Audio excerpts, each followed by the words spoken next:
I'm Barbara Cochran, the Curtis B. Hurley Chair in Public Affairs Journalism and Director of Missouri's Washington program, which brings students here for a semester to work and study in the nation's capital. And some of those students are here tonight taking pictures, and they'll be writing a story. And some of my recent students are here too. I'm really delighted to see so many Mizzou alumni here tonight. But I also want to extend a warm welcome to all our guests, because tonight's conversation includes everyone who cares about journalism and the vital role of a free press in our democracy. I also want to welcome the faculty and staff from the Missouri School of Journalism who traveled from Columbia to be with us tonight. And I'm going to ask each of them to stand and wave to you so that you can come talk to them afterwards if you haven't already had a chance to chat with them. First, I'd like to call on Associate Dean Fritz Kropp. Fritz, please stand. Fritz directs the Global Studies program. Thank you. Next, Amy McCombs. Amy is the Lee Hills Chair in Free Press Studies. Next, Kent Collins, Chair of the Radio Television Journalism faculty. Then we have Suzette Hyman, who's the Director of Planning and Communications for Missouri. Colin Kilpatrick, who is Executive Director of Advancement, and if he doesn't already know you, he'd like to. And from Washington, my colleague and Director Emeritus of the Washington program, Wes Pippert. I think some of your students might be here too. Our partner in presenting tonight's program is the Reynolds Journalism Institute.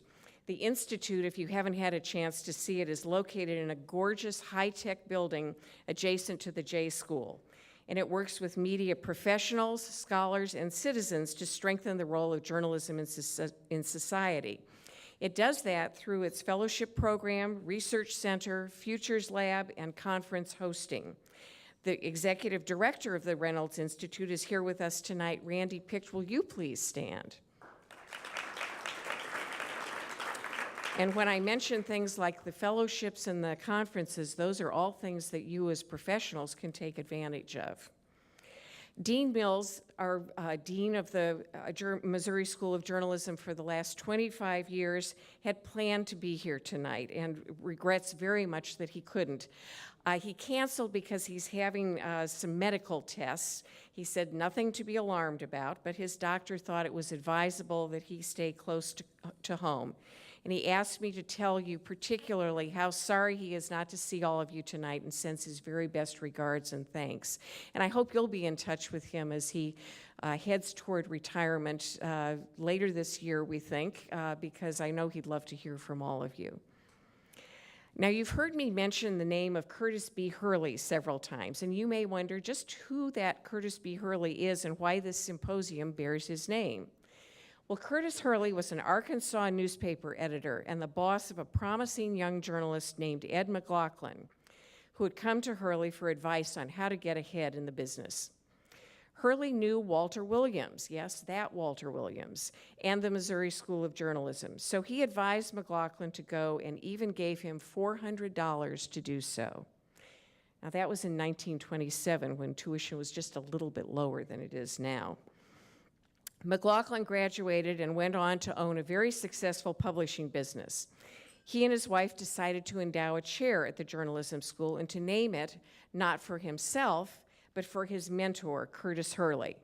And so we're gathered here tonight because of the example set by a country editor and the gratitude and generosity of his protege. Now it's time to introduce the folks on stage with me. They have several things in common. They've all had very successful careers in Washington.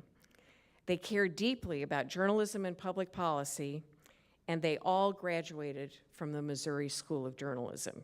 Pretty remarkable. Beginning on your right is Martin Frost, a former congressman from Texas who served in the House from 1979 until 2005. He held numerous leadership positions in the House, including chairing the Democratic caucus. And he's now a senior partner in Polsinelli, a public affairs firm. Next to Martin is Juana Summers. She's the newly named congressional correspondent for NPR.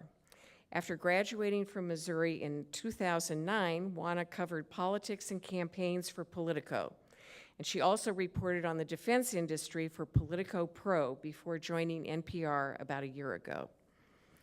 Next to Juana is Kurt Wimmer. Kurt is a partner at the law firm of Covington and Burling, and he chairs the firm's privacy and data security practice. He specializes in media law, is a staunch defender of the First Amendment, and advises such clients as the Washington Post, CBS, Facebook, and the Newspaper Association of America.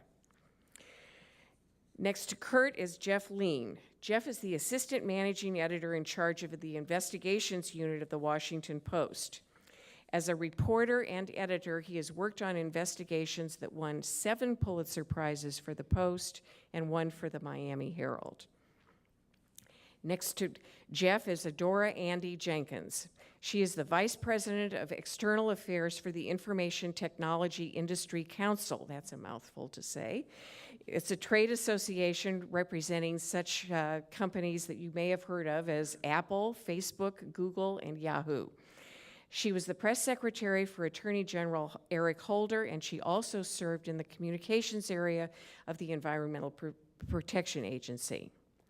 And finally, nearest to me is Angela Greiling Keene. She is a White House correspondent for Bloomberg News, and previously covered transportation industry and regulatory issues for Bloomberg. Last year, Angela served as the 106th president of the National Press Club, right here. Major Garrett of CBS News had planned to be here with us tonight, but he had to travel with the president to the United Nations.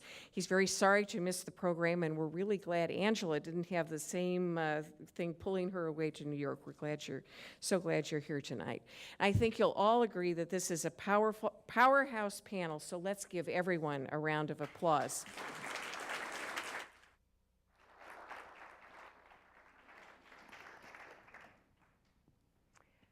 So with that beginning, it's now time to begin our program. And we want you to be part of the conversation too. So there will be time for audience questions later on. And just in case you want to, we welcome and encourage you to tweet about the discussion that we're having tonight, because we hope to say some controversial and certainly interesting things. The hashtag is Hurley 2014, so please tweet away. So from Twitter to Thomas Jefferson. Thomas Jefferson, as you well know, has said a good many things about the press, and not all of them were terribly flattering.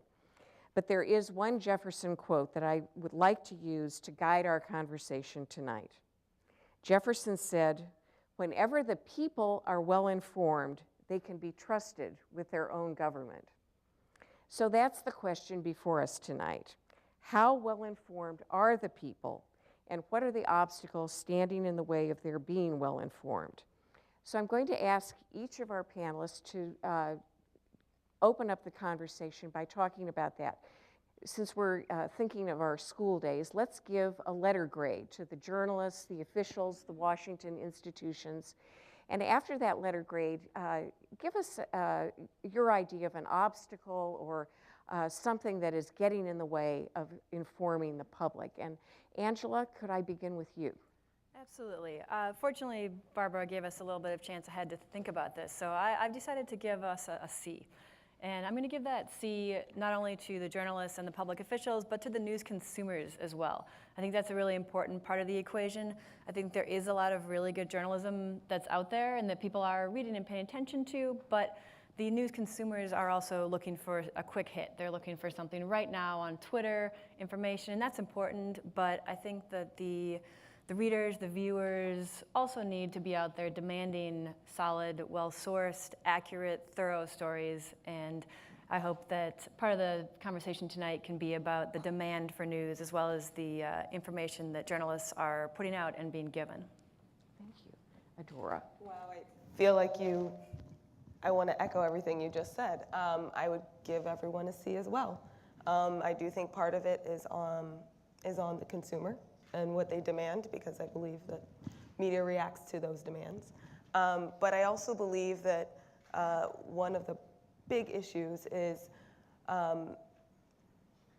actually opinion being labeled as news. And I think that there are a lot of consumers who, without that, can't tell the difference. Thank you. Jeff? Well, talking in my realm of investigative journalism, I would give the journalists a C, and I would give the administration an F. Now, if they were grading, they would, I'm sure, flip it and give us an F, and themselves probably a B. I think that, I came of age in the 70s during Watergate. That was the trace of my journalistic arc, and so that was a very aggressive time, and investigative reporting flowered, and in journalism you have the unstoppable object meeting the immovable force, or vice versa. So you're going to get a reaction, and the reaction you get is the government becomes much smarter at handling journalists, much better at pushing back, much better at attacking journalists, much better at investigating journalists and their sources. And we've seen that, I've seen that happen over decades. So it is much harder to get information now out of government in Washington than I can remember in my 30 years in the business. And that sweeps from the Snowden stories through going back in time to the 70s and the Church Committee. I really believe that the government officials have become much smarter of playing the game. Their political training is more expert, and they have political people in positions controlling the flow of news, and they want to control the message. They want to present their best face to the world, and they become much better at it, so it forces us to become much better at doing our jobs. Kurt, you have a lot of clients who are in this business. How's I do. I was just going to say, I'm stunned at how tough you guys are on the industry. A C is average. I think I agree with Jeff. The unbelievable lengths that people have to go to get a real story now is just unbelievable. The obstacles are huge. There aren't as many of us as there were 10, 15 years ago. Reporters are writing, tweeting, blogging, commenting, appearing on television, and still uncovering good stories. So I actually would give the journalism industry in Washington an A. So I may be a little bit easier grader than you guys. I sort of agree with Jeff's grade of our policymakers. I think there's some glimmers of hope. I think there was a really nice compromise struck on the SHIELD bill in the early days of the Obama administration, but we've seen unbelievable barriers put up to journalism in the past 2 years. So I think it's very, very tough out there now. And we'll come back to some of that also, I know. Juana, you have come of age when you are a digital native, as we like to say, and so you've seen it from a different point of view technologically. What's your take on this?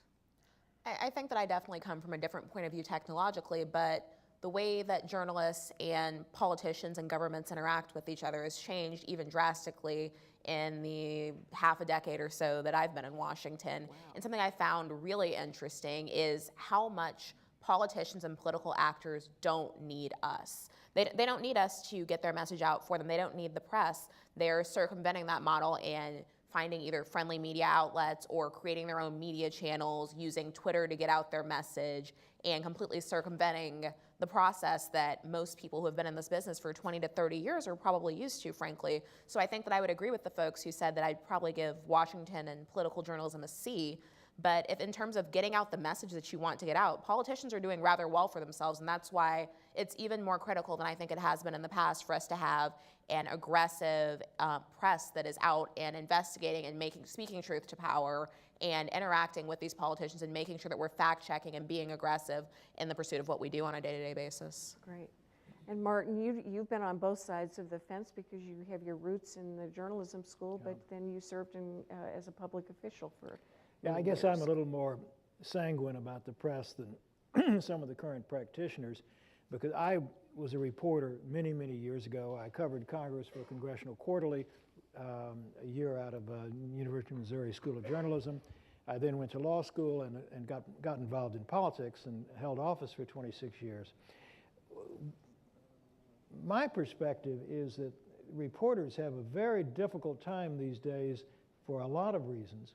One is because of it was just alluded to, the lack of resources. My wife's hometown newspaper, the Kansas City Star, keeps shrinking and shrinking in size. My hometown newspaper, the Fort Worth Star-Telegram, looks smaller every time I see it.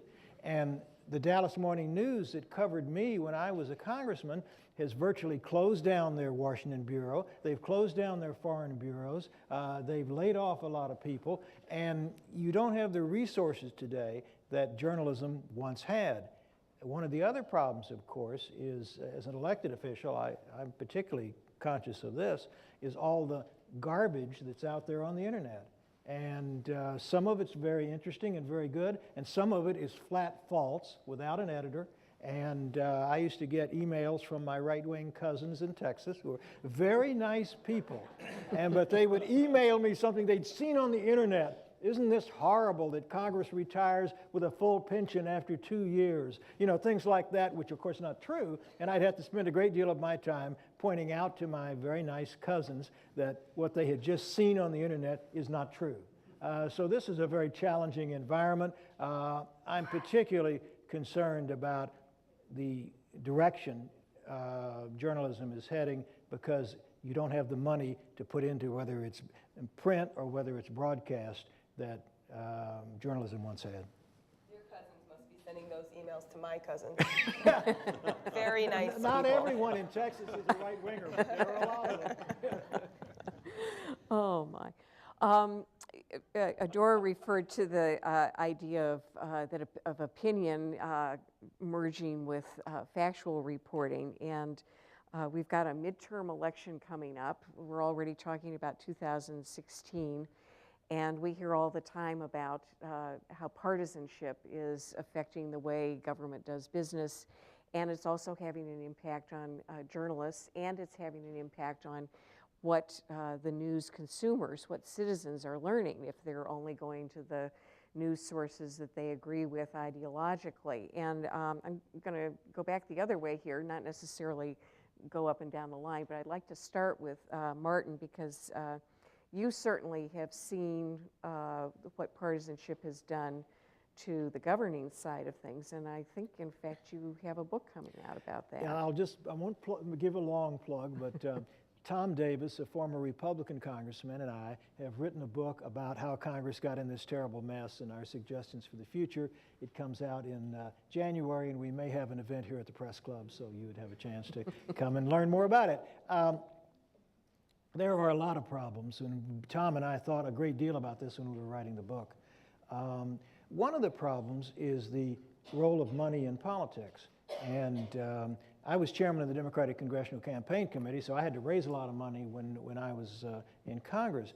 But the extraordinary amount of outside, unregulated, somewhat anonymous spending that is now in the system as a result of decisions by the U.S. Supreme Court invoking the First Amendment and free speech really is a complication for our system. And I'm not sure Congress is capable of remedying this problem. There are remedies. You could require that everything be disclosed. Some of this money right now is disclosed, some of it is not. But the Republicans were, and this is not a partisan statement on my part, the Republicans at the time McCain-Feingold was passed didn't like McCain-Feingold, so they said, well, we need to have public disclosure rather than McCain-Feingold. And now they've decided they don't like public disclosure because a lot of their corporate friends who are now permitted because of the Supreme Court to make unregulated contributions don't want their contributions disclosed. So there are a lot of things going on that are complicating the system. The proliferation of ideological media, of course, is high on the list. When I was elected to Congress, that was the year that they turned on C-SPAN cameras. A year later, CNN, this was in 1979, a year later, CNN went on the air. Prior to that, you had no all-news cable stations, and now you have some very smart people, both on the left and the right, who have figured out a way to make money by having partisan media. And so there are a number of things that are complicating the system. To remedy the money thing will require strong leadership. to remedy, I'm not sure what the solution is on the partisan media, because I basically am except in the terms of the regulation of campaign finance, I basically am a believer in the First Amendment, and I don't want to see constraints placed on what media can say or do, but it is a very difficult situation that elected officials have to deal with, and elected officials, as a result of this, are driven to the extremes. Democrats are worried that someone from the far left would challenge them in a party primary. Republicans are worried that someone from the far right would challenge them in a party primary, and so you have eliminated the incentive for compromise for meeting in the middle. Juana, you are sometimes a host on C-SPAN. In fact, this very morning you hosted one of the programs, and they had to establish separate lines for so that they could not be overwhelmed by callers from one side or another. You work now for several different organizations that don't have an ideological bent. How does the fact that there are some that do, how does that impact your work? You know, on whether it was when I was working at Politico, where I worked for almost 4 years, or now while I'm covering Congress for NPR, on a day-to-day basis, I'm called a mouthpiece for the left. I'm told that I'm a conservative who's just out to drag down the president's agenda. I'm told that I'm a socialist.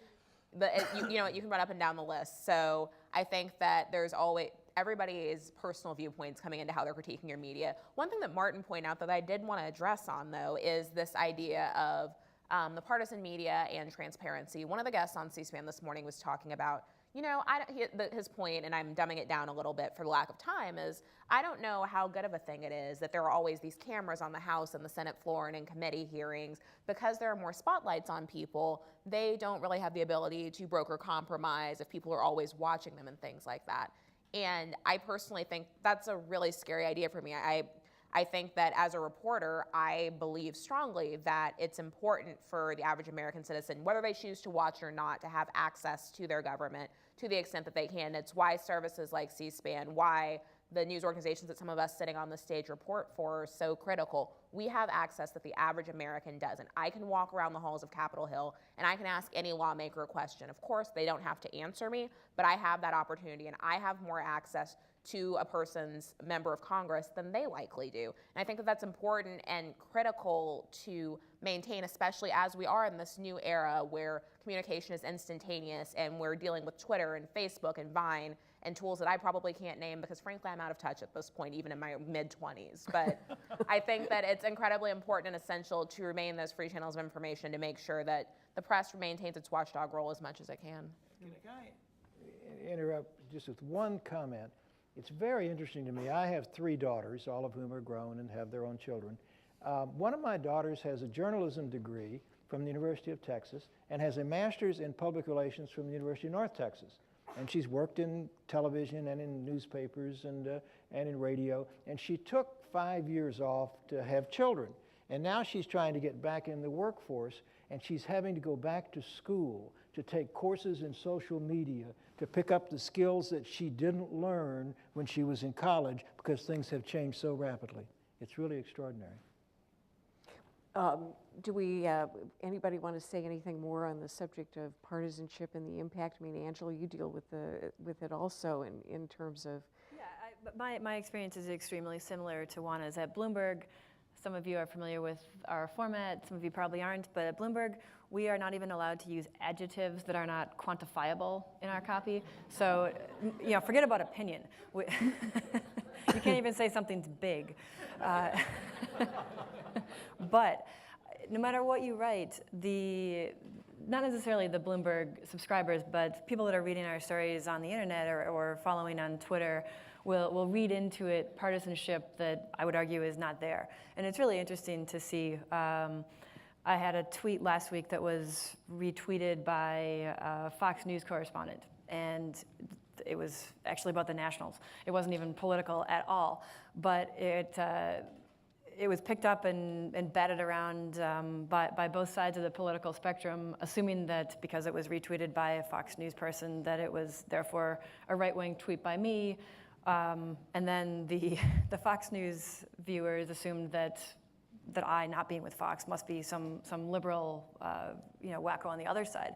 So it was something completely innocuous, but it is, to me, concerning that there's so much assumption of partisanship in the media that, of course, we can find it there, but most news outlets try very, very hard to play it straight, be accurate, keep their opinions on the editorial page and nowhere else. And it concerns me that readers and viewers don't see it the same way that the journalists do. But is that really true? Because there's, not to fully disagree with you, and the folks on stage are accepted from this. When you look at television news, for instance, and you look at the Fox News, MSNBC dichotomy there. They'll both be covering the same story, and if you flip between them, it's as if they are not at all covering the same story. And I think that when it comes to perhaps not your medium, but that medium, But take those there are two different out rules. of the equation. But so many look at the people watch that. I don't know what the latest numbers are, but it has a huge influence over what people think and how they digest it. But you were, you worked for a couple. You worked for the Justice Department. You worked for EPA. So you had to kind of deal with that as a communications person. How did you, how did you deal with something when a story would evolve with a partisan spin? How would you handle that? Well, honestly, first of all, I'm also a former journalist, so I feel like that gives me a lot of cred with my journalist friends who would call and ask for answers to questions. But generally speaking, most of the reporters I dealt with were, very even-handed and fair, and would give you as much time as they could, lead time to answer their questions. I think one of the most politicized events in my time in the Obama administration was the BP oil spill. And there was just a lot of feigned outrage by a lot of folks, especially on the right, because they could associate this with a failed presidency of Obama. And sometimes when you have 15 reporters to get back to and it's 5 o'clock, you're not going to get back to the ones you cannot influence, or you cannot, they won't take your statement, they won't take it, they'll ask for it out of sort of protocol, but they're not actually going to publish it, and that sort of thing. And I think that affects how government responds to certain outlets, because they know that they're not going to get a fair shake, and so it sort of continues to perpetuate, what's already there. Interesting. When we were going in our conversation about the obstacles, a couple of you mentioned access, and we've heard, Jeff certainly talked about that, and we've heard this White House called the most secretive White House yet, and it seems like we hear that every administration, that the controls are ratcheted up a little bit more. And Angela, you kind of deal with this every day. Is that a fair assessment to say that it's the most secretive White House ever? I've only covered the White House for 7 months, so I don't have the comparison from being on the beat, but I've been in Washington, covering Washington politics since the Clinton administration. And yeah, I think that each successive administration that I've seen has gotten more secretive, and I don't think it's partisan. It's changing the approach to media, the available channels for communication. Somebody mentioned earlier, I think, Juana, that politicians don't need the media as much to get out their message. There's Twitter, there's, name your social media of the day that didn't used to exist. So it's easier to be secretive when you have your own ways of putting out your message, be it not through the media. The thing that troubles me most about this administration is the propensity for wanting information to be on background or off the record. There's a real fear, I think, of being quoted from this administration, and it's a disservice to news consumers to not know who's talking, to not know who's giving out that information. A senior administration official could be any one of hundreds or even thousands of people. It doesn't really tell the receivers of the information much about who it is and why they should care or believe the information that's being imparted. Jeff, I remember when Ben Bradley of the Post declared that no Post reporter would attend a background or off-the-record briefing. How does that, how can you get your information now if you don't sometimes I think every do now that. and then people ban anonymous sources, but it never lasts very long. You know, information is hard to get. I agree with everything Angela said. You know, in my experience, it just gets harder every year. And it just, you know, I mean, the good thing about investigative reporting is we're kind of divorced from the ideological stuff and the opinion stuff, so we can just focus on the facts. And what we notice a lot is that our investigations land in a partisan environment because everything is partisan now. So where before there might have been a groundswell in Congress to do something one way or the other, nowadays if you're writing one way and the party in power has oversight and they don't quite like what you're coming up with, nothing happens. And so we see that sort of thing. And Kurt, you deal with access questions all the time. What's your take on how the situation is now? I think it's more difficult than it's ever been. And Jeff, you're on the front lines of this, so you'd know better than I would. But sources are afraid to come forward. This administration has had a real war on leakers and on people who disclose classified information. It's destroyed a lot of lives. People know this is happening. They know they're being watched. And I think it makes them very reticent to come forward. It's almost back to the days when you won't get a phone call, you won't get an email, you have to figure out if the potted plant has been moved on the balcony, and then you meet in the basement of the parking garage. I know reporters who basically are looking at techniques that you would otherwise think drug dealers would use to try to be able to do their job. It's not a great situation, and it does sort of lead to an overwhelming atmosphere of secrecy. There's a lot of fear. It's not just the classified stuff. I mean, you see it at USAID and USDA. You know, people are just afraid to talk about what's going on because they fear retribution. They fear that somebody will be able to trace their email and phone calls. Adore. I don't want to get in the business of defending the administration every time, but I will defend the administration. That's what you're here for. Well, I no longer work for the administration, so I don't speak on its behalf. But I think, first of all, this is on many scales. I think that when I worked, especially at EPA, there were times when reporters would call and want to speak with a certain scientist or someone there, and they are allowed to speak with the press if they want to. That is the policy at EPA. Many of them didn't want to. And I spent a lot of my time convincing them to do it. Once I convinced them, then I had to train them on what questions to expect and how to answer that so that it's digestible for a reporter who may never have covered that very complicated issue. And they were scared to speak to reporters because they felt like they would be taken out of context, or the reporter wouldn't fully understand and not do the story justice, or et cetera, et cetera, et cetera. There is a real fear. Even, and I work in the private sector now, there are people who are like, oh, I don't talk to press. And when you dig in, they are actually fearful of the reporter, not retribution from my office, or I have no tools to do anything with that anyway, but they were just generally scared to deal with reporters. They're very intimidated by reporters.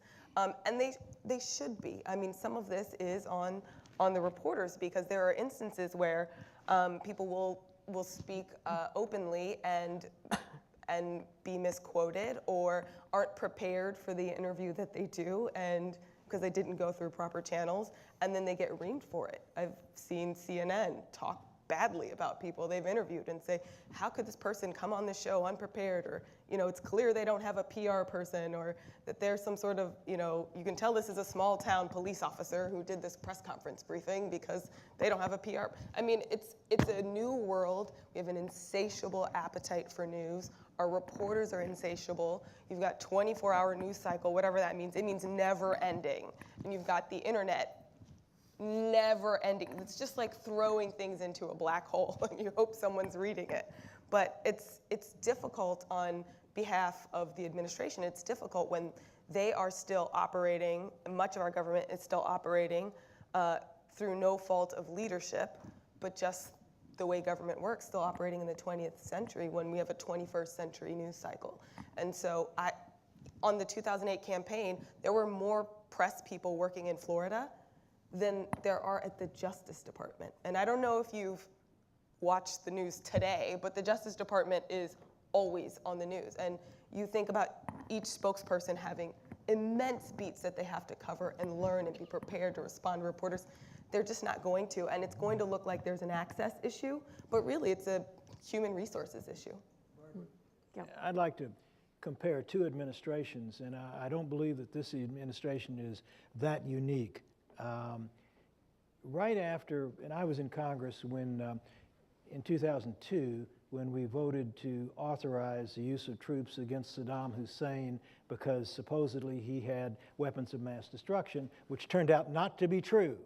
And I went to a small dinner of members of Congress with Bob Woodward after that, and Woodward made a very interesting comment. He said the problem with what happened with the weapons of mass destruction was that both elected officials and the press were at fault. Elected officials didn't ask enough tough questions, and the press didn't ask enough tough questions. And you know, now, as a result, people who've come after me in Congress are less willing to just accept the word of any administration about what's going to happen, why they want to commit American troops, how this is going to play out. And quite frankly, I think that's very healthy. I mean, I think it's healthy that people are asking the Obama administration, now, what do you really mean here? Are there going to be boots on the ground? Are there not going to be boots on the ground? How long is this going to go on? Do we really have coalition partners that are going to do anything? I think those are healthy questions, and I think they ought to be asked by members of Congress and by the press, both. And the only other observation I'll have is that I'm a Democrat, and I've been a supporter of the president's. I sometimes watch press conferences and read statements put out by the White House, and I see things that are intentionally vague. Not false, but intentionally vague. And I ask myself, why aren't reporters asking tougher questions? Why do they let the White House get away with this? But this has been done by other administrations too. This is not the only administration to engage in this, and I just hope that we are training a group of new, younger journalists who will really ask tough questions and not just kind of take what's handed to them. Any response here? I'd just like to add one thing about this administration, and I'd just like to mention the name James Risen. You know, sure, administrations have been tough to deal with, and there's been back and forth, and they've had problems with reporters, and reporters have had problems with administration. But here's a Pulitzer Prize winner for the New York Times who is facing jail, essentially for doing his job and doing it too well. And it's because the administration has taken a position that's very hard line. And this is a position that we haven't seen in I haven't seen in previous administrations. And so James Risen, as we sit here, is headed toward jail. And for me, that's a very sobering fact. And it's thanks to this administration. I mean, Kurt can add to that. Well, no, I agree with that. I mean, we have seen it in past administrations with Judy Miller and Matt Cooper in the Bush administration. But the extraordinary thing about the Risen story is it's about a 10-year-old story about a plot that went awry. And Jim Risen now is possibly going to jail because he needs to protect a source on a 10-year-old story. I don't understand the balance. I don't understand the balance between the need for this information and the damage that it's going to do to jail a reporter for doing his job. I think it's extraordinary. Would a shield law have protected him? I believe a shield law would have protected Jim, especially the one that we have teed up to go to the floor of the Senate, and unfortunately, because of partisan gridlock, we're having trouble finding enough days to get it there. Yeah, tell us a little bit, because I think everybody here is interested in what is we've heard about a shield law for a number of years now. We keep coming close, a federal shield law, but it isn't happening yet. What's the outlook? Well, so for decades, we had a number of court decisions that gave journalists constitutional protection and gave them a bit of a privilege to grant a source confidentiality and not have to reveal it to a court. And that started to fall apart in about the 2004 era, and Congress and the media finally got on the same page and thought, well, now it's time to look at passing a statute. And we have been at it for about 10 years, and the The SHIELD law that was negotiated in the early days of the Obama administration, which was quite good, I think, would provide a qualified protection for reporters. It's not a free pass. It's not, a get out of jail at all costs card, but it would allow a court to balance the interests and make a responsible decision. And we've passed the House of Representatives twice. We have now passed the Senate Judiciary Committee, which is a heavy lift. And, it's ready to go to the floor of the Senate, but the clock has simply run down on us. So no chance? Well, in I this wouldn't say no administration? chance. This term of Congress ends at the end of this year. There are a surprisingly few number of legislative days left in the year when you sort of look at the fact that we've got an election to deal with. And it's conceivable that something could happen after the election in the lame duck session, depending on the election, which way it goes. So it's conceivable that we could still get a bill. But it's close as we've ever come, but it still hasn't gotten over the finish line. Wait, and one of the things that I think that was on the minds of members of Congress was the revelations from Edward Snowden. Right. And so, Jeff, I want to turn to you on this because I think that whole issue surfaced yet again the longstanding debate between protecting national security and protecting individual privacy and protecting the public's right to know. And you were in there on the ground floor with that. Tell us a little bit about what happened and how you arrived at the decisions about what to publish. Well, I would, have people here seen the PBS Frontline program called The Program about the NSA whistleblowers?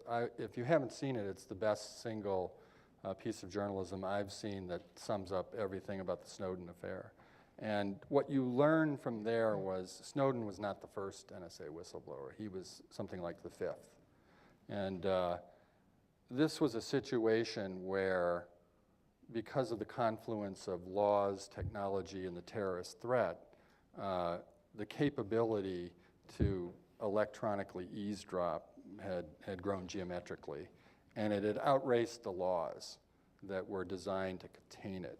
And the programs were being used that troubled people within the NSA, and they were talking about it staying in the chain of command and trying to get something done about it, people like William Binney at the start of the 2000s. And essentially, these people kept trying to raise concerns and got nowhere, and eventually it was a Justice Department lawyer who spoke to the New York Times about the warrantless wiretapping in the middle of the decade, and that story kind of came, and then they reformed the law, and things went on, and Edward Snowden watched all these cases, and he was a member of the intelligence community. He had been in, and he was a contractor, and he was essentially watching every other whistleblower to see, well, what happened to their story, and why didn't more of this information get out, and what were the mistakes made. And he saw that the New York Times sat on the story for a year, so he deliberately didn't go to the New York Times. And he came to us and The Guardian through Laura Portress, a documentary filmmaker, freelancer. And it was a situation in which the apparatus had grown so enormous and the collection of data had grown so voluminous that it was going to spill out somewhere. They themselves were having problems controlling it. Witness the fact that Edward Snowden walked off with 4 million files, and nobody knew it for weeks. And so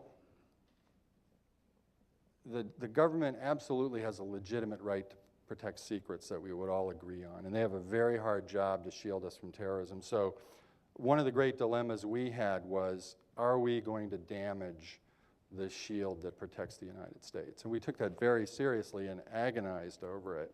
And the problem we were faced with is the Snowden affair was very interesting because when we first got the material and I saw what it was, I was envisioning a trip to the Oval Office with the president making a direct appeal within 5 or 6 days.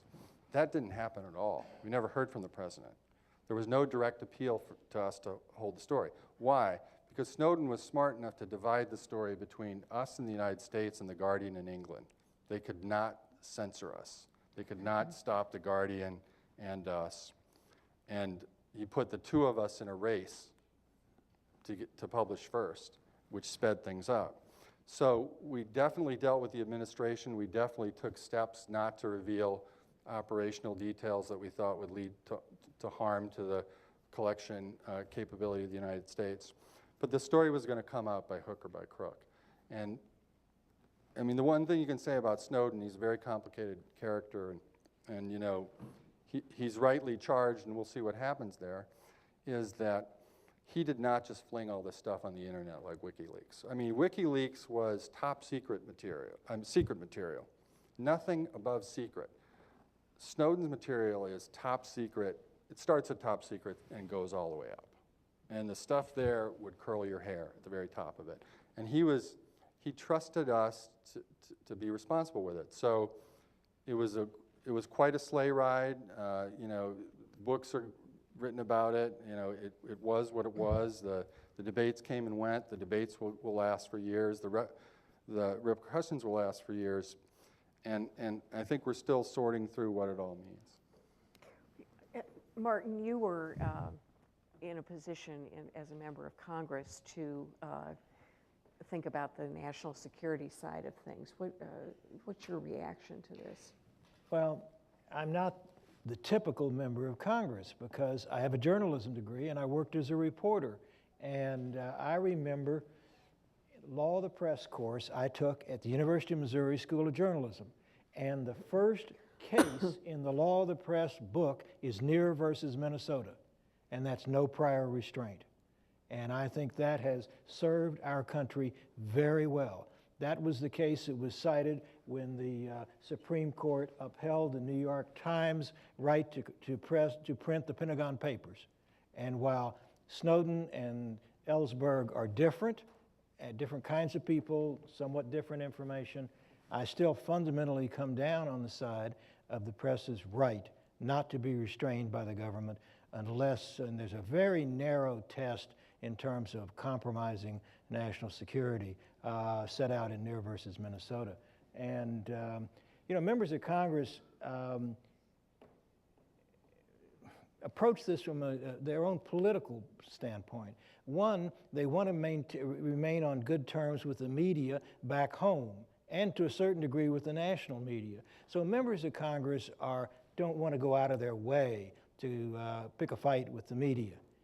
Members of Congress at post 9/11 also are very security conscious.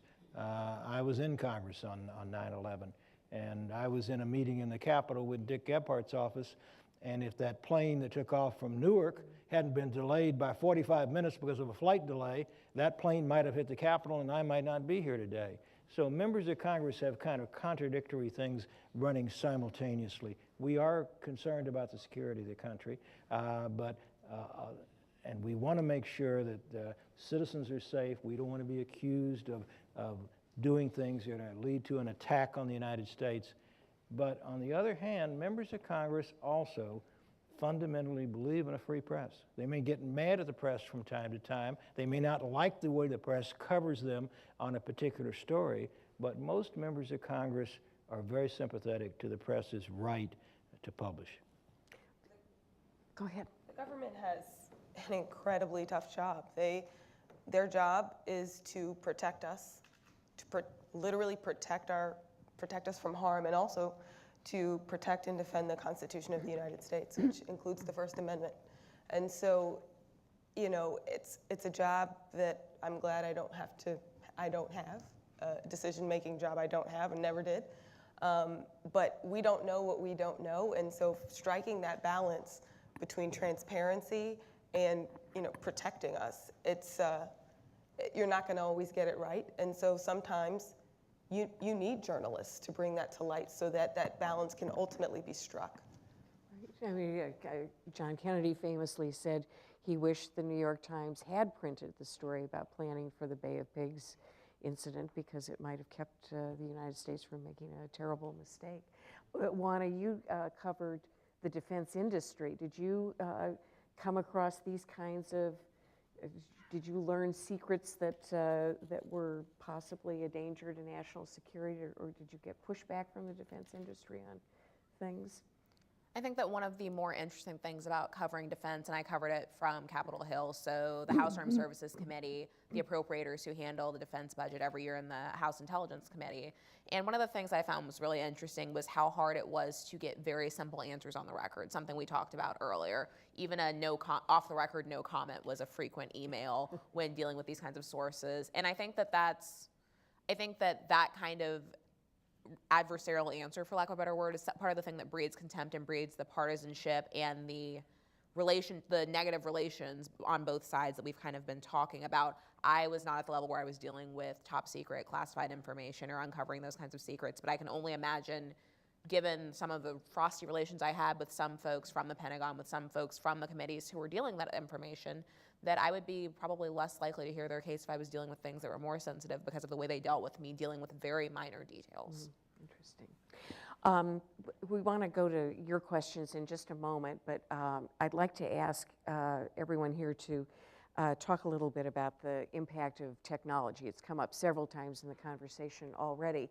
And I'd love to hear from the reporters and the disseminators of messages, editors, how has this technological revolution changed how you do your job? And Angela, could I start with you? That's huge.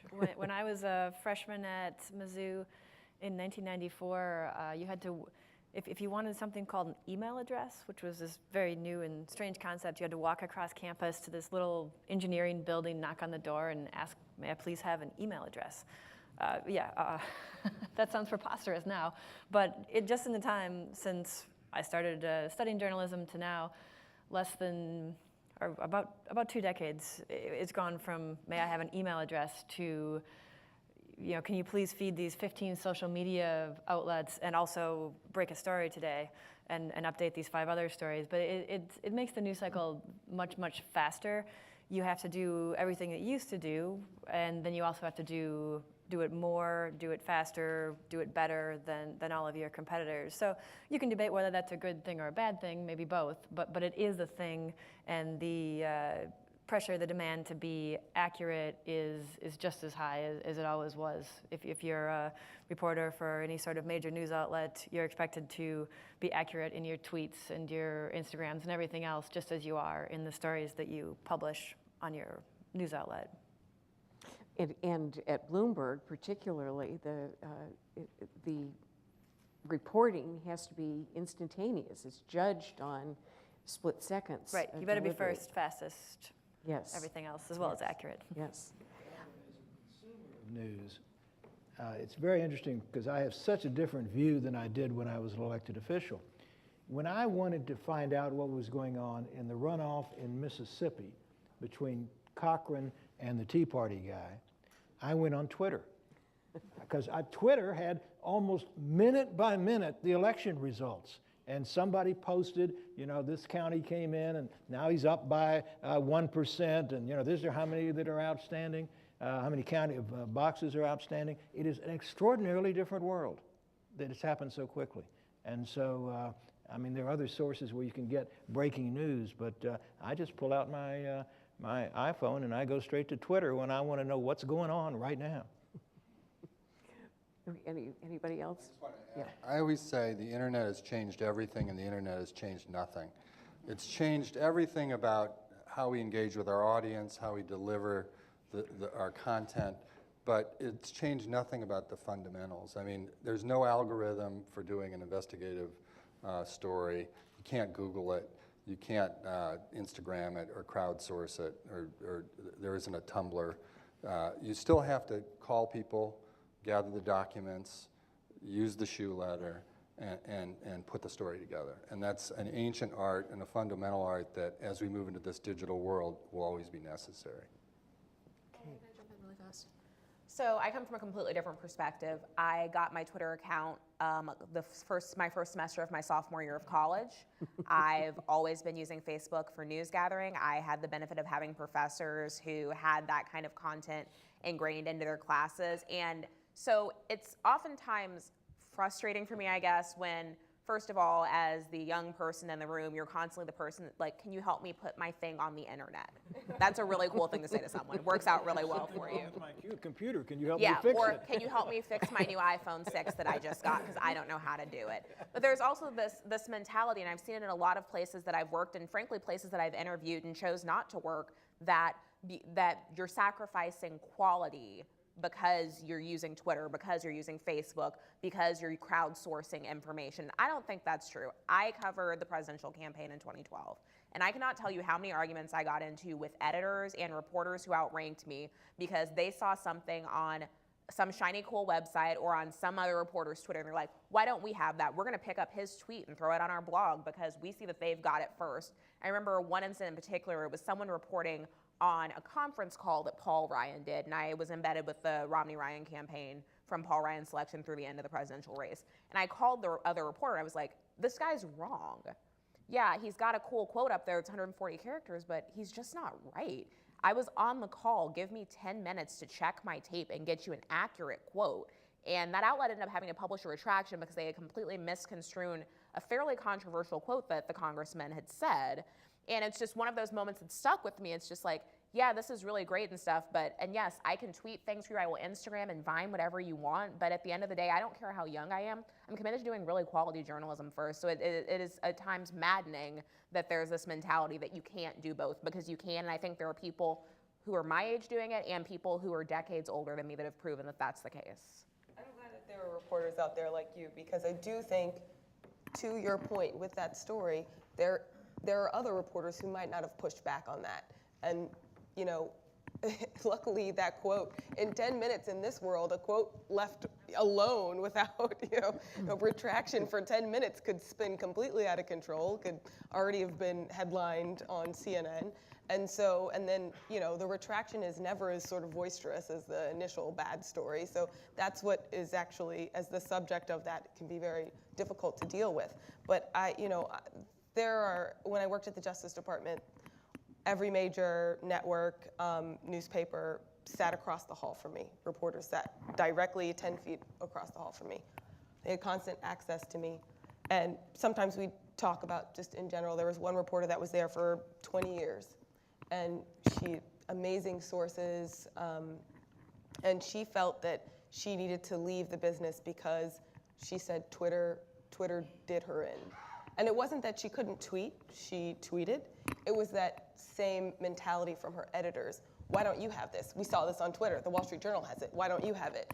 And she just felt like it didn't give her the time and space that she needed to do sort of the longer format things that she was best at, or that it actually takes to sort of get to the answer in an agency that's 118,000 people large. So in order to get your answer, you don't, a 24-hour heads up is not always enough, even when you're as well sourced as she was. And so she would say over and over that she sort of blamed Twitter for the fact that she just no longer felt that she, belonged in this space. Okay, well, now it's your turn to ask some questions. We've got two microphones, one there and one there, so please take a position and we'll start. There's Terry Michael. Hello, Terry. Thank you, Barbara. My name is Terry Michael. I run a program to teach journalism students about politics. I'm tilting at windmills. I'm going to go back to your first question about the grade that journalists ought to get. There's this great quote from George Orwell. Journalism is something no paper wants to print. Everything else is public relations. I have been here for 40 years. I came here with Paul Simon in 1975 as his press secretary. I've been a reporter 3 glorious years in Illinois, and for the last 25, I've been teaching journalism students about politics. I don't think the problem here is that journalists don't get their facts right. They get most of the facts right. They just don't get the story, because the problem is they're not pro-Democrat, pro-Republican, pro-left, pro-right. They're pro-status quo. Now, this may be a 67-year-old becoming cynical about our political system, and I have changed. I moved from a left liberal in the 60s to a libertarian Democrat in my own 60s. But I cannot imagine a journalist facing Barack Obama and saying, Mr. President, you've admitted to using marijuana and cocaine when you were a young man. Yet you support policies that throw mostly young black and brown boys in jail. How can you square that? I cannot imagine. I haven't heard it in 6 years. I can't imagine it. So what I'm asking you is the problem not really that journalists are, and I'll give you an E, upholding the status quo as opposed to, I mean, those dinners, the White House correspondents' dinners, just make me ill. Well, yeah, there may be people here who share that feeling, but Angela, do you want to take a crack at that? I'll take your question and spin it a little bit. I would argue that maybe if there were more opportunities to ask the president questions like that could come up, but there is so little access, so few press conferences, and when there are, there's very few questions that there's time to be asked, that the questions tend to be on the news of the day. So you're probably not going to ask about anything peripheral because the press conferences are rare. There hasn't been an actual press conference at the White House this year. There have been press conferences following summits and so forth, but there hasn't been just an Obama takes lots of questions from the US media in 2014. So when you have a chance to ask the president a question, which I've had a chance to do twice in 7 months on the beat, and that's considered a lot by some people on the beat, you're going to ask about whatever it is that's right in front of you, the bright, shiny object that is the news of the day. Next question. Thank you for an interesting panel discussion. Been a lot of different topics, but one thing that hasn't been covered, and I was a little bit surprised, is the thing that's really put the international spotlight on Missouri for probably the first time in decades, and that's the things that have been happening in Ferguson. I grew up in a community next to Ferguson in Berkeley, and I spent much of my childhood in Ferguson in that area. And so my question was really kind of an open-ended question. What do you think of the things that are going on there, and in particular the arrest of a journalist by Ferguson police, for example? I think actually there was some action taken today on that. The letter to the... There was a letter sent to the Justice Department and to law enforcement in Missouri to sort of prompt them to look into some of these issues, especially the arrest of a journalist, which is extremely troubling. So that journalist is a colleague of mine from Ryan Riley, one of the journalists, and actually found out on Twitter that he was arrested from following him on Twitter. And at that point, sort of then, I was fully engaged in watching what happened in Ferguson. But I thought that was a truly great example of journalism, the coverage of Ferguson. I think that was one of a truly great example. Journalists were covering it even before sort of the national consciousness, came about. So I thought, in general, I thought that was fantastic, and it was a story that needed to be told. And in this day and age, I think Twitter and social media and the fact that everyone has a camera allowed the story to be told. That same incident that happened, if that were to have happened 5 years ago, 10 years ago, I don't think we would be paying attention. I'd like to comment on something it's not Ferguson, but it's related in an interesting way. I'm a big sports fan, and I have been fascinated by the way television that makes millions of dollars off of professional football, how they've gone after the commissioner of the NFL. I mean, I thought they were going to lay down and play dead, and let him get away with this. And yet they've been pretty tough. And I have a friend, I'm chairman of a board, and there's a woman on my board who is the chief executive officer of the company that owns Radisson Hotels. And they did a very gutsy thing when they told the Minnesota Vikings, we're out of here. And I sent her an email right afterwards complimenting her on the stand she took. And she just replied that, you have to be able to walk the walk. If you believe in something, you have to stand for it. But it's been interesting to me that the press coverage of the NFL, in many respects, has been tougher than the press coverage of the Obama administration. And I've been surprised at that because, as I said, television sups off at that table. They make millions and millions of dollars off of professional football, and yet they haven't let up on this story. It's not Ferguson, but it's a very interesting. ESPN has more resources than the New York Times. But it hasn't just been ESPN. It's been the media generally, which has been very interesting to me. I felt like they were quite tough on us just my perspective. Wait, just back to the question of Ferguson, though, at the School of Journalism, at the J School, there's a project that's being started among various faculty members to have students in their classes engaged with studying all aspects of Ferguson. The project is called, correct me if I'm wrong, it's called Black, White, and Gray, right? And it's not quite ready to be fully launched and announced, but I think it's a very exciting way for journalism students to do some really serious reporting on a community that obviously could use more reporting, and learn a lot in the process. So stay tuned for more about that. And we've got one more question, and then we'll have a roundup question.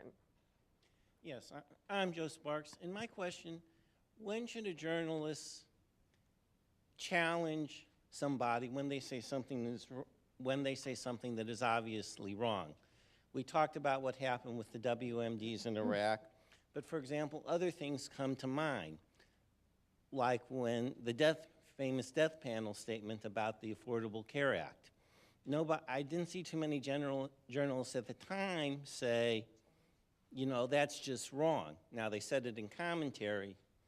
The other question, you have climate change and you have healthcare. As a follow-up question, what do we do when a journalist makes a statement that is obviously wrong? There was a journalist who's head of the DC bureau of a major media organization, and he made a statement on healthcare that was just plain wrong. So it's two questions. How do you get out the facts, and should there be more challenging when somebody says something that's wrong and the interviewer knows it? Should they challenge him and say, no, that's not right, so we can get at the truth? Okay. Jeff, how do you counsel the reporters in your unit on, you probably hire people in the first place who are ready to challenge? Our bread and butter is challenging people on wrong statements. I would say we set up shop and go to town. I mean, what happens when a reporter, a fellow journalist from another organization says something that is not correct? How do you handle that? How do you treat that? If you make a mistake in the investigative reporting world, and I'm not talking about all species of reporting, it's $1 million libel suit and you lose your job. So it's taken care of very clearly in my realm. Good.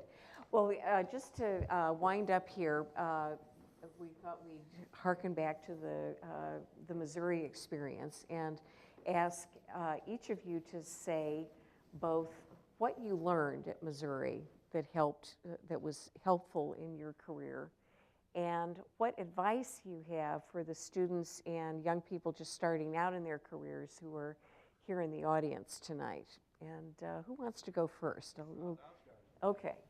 Because my case is different from most people in that I wound up being an elected official. But the fact that I learned how to write was very important.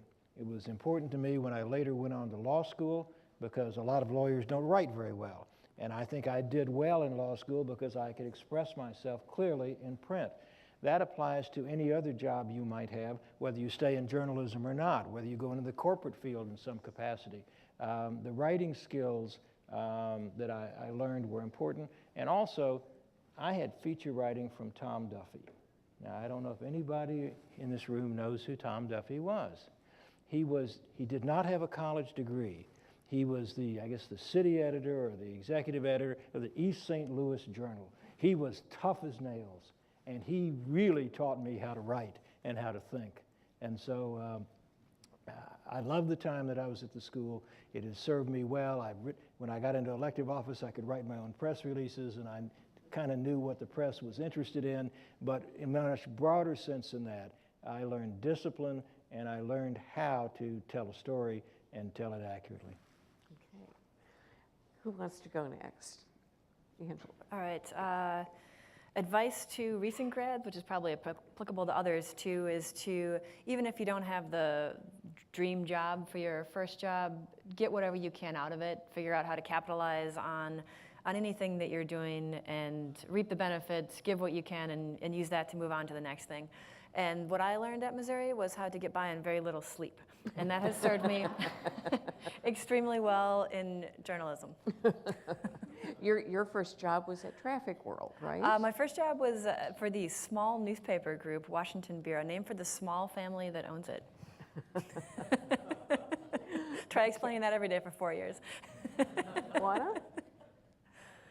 I think advice for current students is that I spent some time covering education, so I believe this now more broadly about colleges, but I especially believe it about Missouri and the journalism school. It's the best place to create opportunities for yourself. If there's something you want to learn and it's not in the curriculum that's in front of you, go and make the opportunity to do it. One of the coolest things I did when I was at Missouri that taught me actually a lot about the job I'm in now is I ran a live truck at KOMU, and I was not a broadcast major, but it was a lot of fun. I got up really early I worked at 3 o'clock in the morning, which was preparing me really well for what I do right now and for still being awake right now, frankly.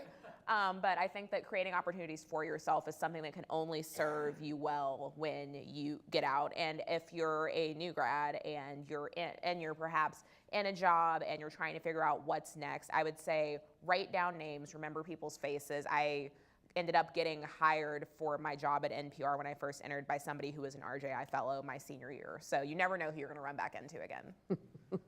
Good advice. Adora. What I learned from the J School, besides writing, which I think has served me incredibly well, is tenacity. You just don't take no for an answer. Figure out how to get to yes, and I admire that when I see that in other people, when I see that in interview candidates, people I'm thinking about hiring, et cetera. Tenacity is I think, the lesson there. And for recent grads or folks that are going to graduate, I think my piece of advice is take chances. You know, don't take the safe route. Now is the time to take those chances and to explore and don't go back to your hometown. You can always go back to your hometown. Take the job that's somewhere else, Singapore, I don't know, pick a place, go there.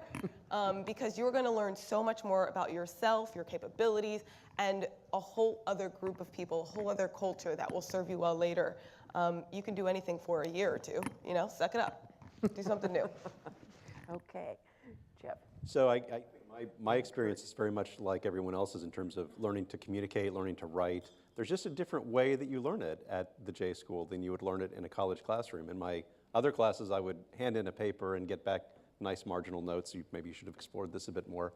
In the J School, you'd get the former city editor of the Miami Herald breathing down your neck, asking you why you didn't get it right and why didn't you talk to X and go back and do this. And by the way, do it before 10 p.m. because we're going to press. And you learn a different way of writing, and you learn a tenacity and a search for the truth that you don't otherwise get. And I was probably the only person I knew in my first year of law school who was breathing easy. It was much easier for me than my last year at the J School. Very interesting. Okay, Jeff. It may come as a surprise to say it at a gathering like this, but journalism was not always a respectable profession. I mean, it was pamphleteering. It was one step up from the gutter. I mean, there was a reason they called us all hacks. And I think what the University of Missouri has given all of us, everybody in this room who went there, is the idea that, yes, it is a serious craft, and it is worth aspiring to and doing your best, and it is very rewarding, and everybody here, I think, is evidence of that. Thank you. Well, we've had a wonderful discussion tonight. Thank you all for coming, and I hope you'll come to next year's Hurley Symposium. I don't know if it'll be as interesting as this one, but we'll try that. And please join me in thanking all of our panel.